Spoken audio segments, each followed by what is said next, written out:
अस्सलाम वालेकुम। पाकिस्तान बड़ी अहम पेशरफ्त है। इमरान खान साहब के घर का जो सर्च वारंट है वो उनको ग्रांट हो गया है। ये पहला तमाशा है।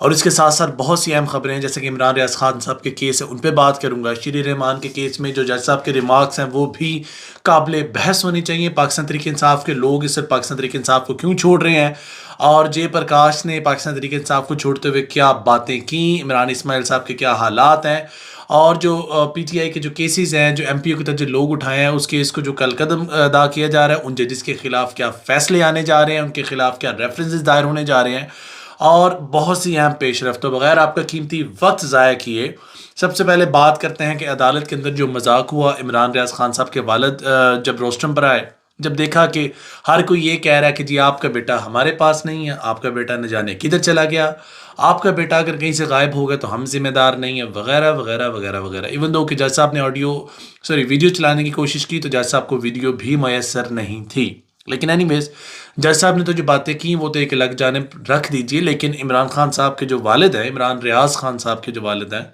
उन्होंने एक बड़ा छोटा सा रोस्टर पर आके डायलॉग किया। उसमें उन्होंने आके बोला है, उन्होंने बोला है जनाबे वाला, सोए हुए को तो जगाया जा सकता है, जागे हुए का बंदा क्या करे। यानी वो कह रहे हैं कि मेरा बेटा, मैंने उसे सच बोलना सिखाया और वो सच ही बोलेगा। आप मेहरबानी करें, यहाँ तो उसे मार देना, हमें सब्र आ जाए। इस तरह में रोज रोज बुलाकर जलील करने का क्या मकसद है। हमारा बेटा ऐसा कौन सा भगोड़ा था जो गायब हो गया। फिर उन्होंने बोला है कि ये बात रोजे रोशन की तरह वाज़ेह है कि इस अदालत में हर आदमी जानता है कि इमरान रियाज खान कहाँ है।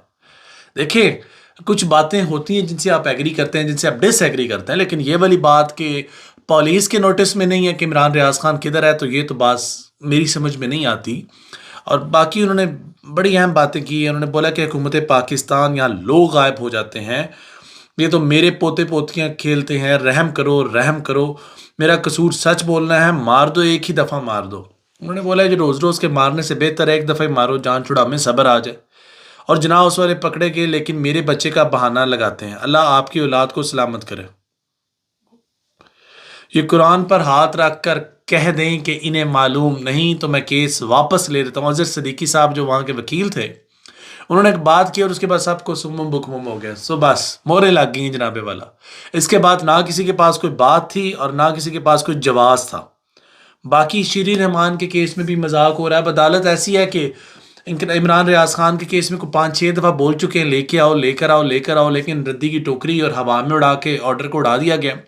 इसके साथ जो पाकिस्तान तहरीक इंसाफ के कारकुनान को छोड़ा जाता है, उन्हें फिर पकड़ लिया जाता है। अब शीरी रहमान की बात कर लें, अदालत के साथ मजाक किया जा रहा है। क्या वजह है कि आईनी इदारों को के ऑर्डर्स को हवा में उड़ाया जा रहा है। जस्टिस मियां गुल हसन औरंगजेब की शीर मजारी केस में रिमार्क्स, और फिर कहते हैं वक्त ये भी गुजर जाएगा लेकिन ये धब्बे हमेशा रहेंगे।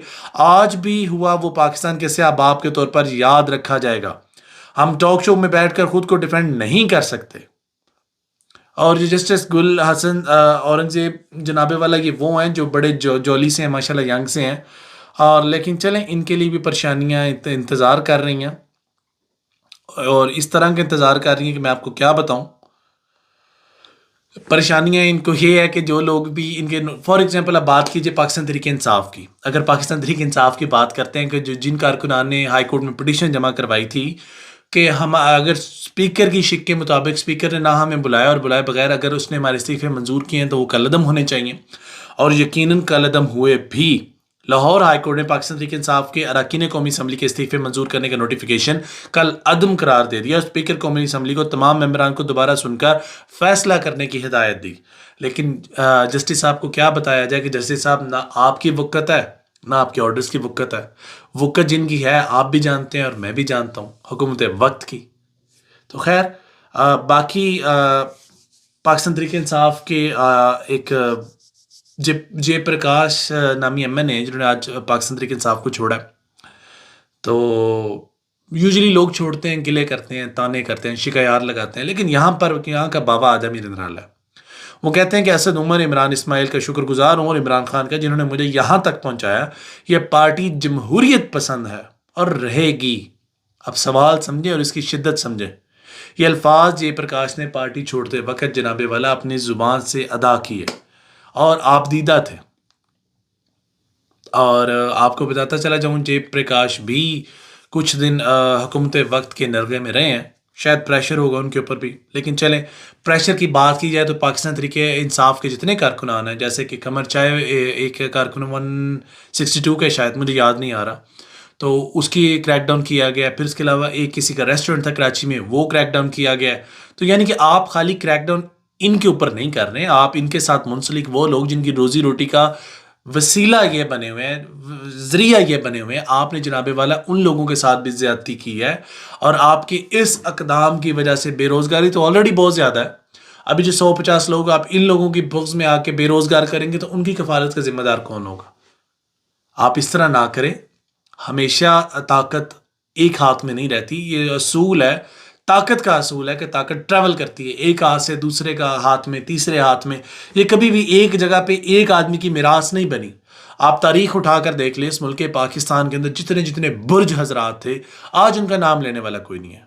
और जितने नामालूम लोग थे, जिनको जानता कोई नहीं था, जिनका सियासत में कैरियर नहीं था, आज वो लोग सियासत के बादशाह बने हुए हैं।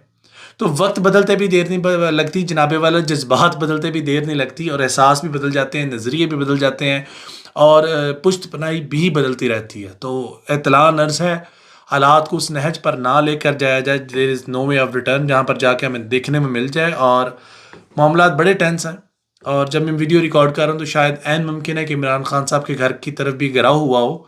और मैं एक बात आपको बताता चला, जो जिन जिन हजरात ने MPO के तहत जो ऑर्डर्स थे वो डिसमिस किए हैं, जिन जिन जजेस ने, उनके खिलाफ भी हुकूमत वक्त रेफरेंस लेके आ रही कि आपकी जुर्रत कैसी हुई। हमने MPO के तहत अगर किसी को गिरफ्तार किया तो आप उसको छुड़ाने वाले कौन होते हैं? Maintenance of public order basically, यानी कुछ भी। ये वो कानून है जिसको कायद-ए-आज़म ने रिजेक्ट किया था, और ये वही कानून है जिसकी आड़ में हुकूमत वक्त इसको इस्तेमाल करके जिसको मर्जी पाबंद सलासल किए जा रही है। लेकिन चले, वाह।